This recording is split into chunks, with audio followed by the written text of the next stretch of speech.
નવી સ્કીમમાં તૈયાર ફર્નિચર વાળો ફ્લેટ એટલે કે સેમ્પલ હાઉસ આજે તમારા માટે લઈને આવ્યા છું. જે પણ દેખાય છે બધું એઝ ઇટ ઇઝ આપી દેવાનું છે. આ છે તમારો બેલ્કની એરિયા 3 BHK 200 વારના ફ્લેટ છે.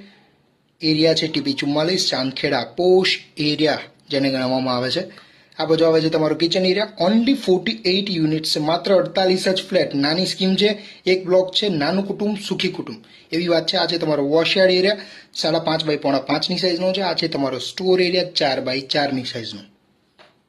જોઈ શકો છો જે પણ દેખાય છે બધું એઝ ઇટ ઇઝ રહેવાનું છે, તમારે ખાલી રહેવા જ આવવાનું છે. આ છે તમારો ડાઇનિંગ એરિયા. આ બાજુ આવે છે તમારો ફર્સ્ટ બેડરૂમ 10.25 બાય 12 સાઇઝનો બેડરૂમ છે, જોઈ શકો છો. અને આ સાઈડ આવે છે તમારું અટેચ વોશરૂમ. એમ્યુનિટીઝમાં kids play area, common plot, sit out zone, internal calling facility અને બીજી અઢળક એમ્યુનિટીઝ તમને મળી જવાની છે. આ છે તમારું કોમન વોશરૂમ.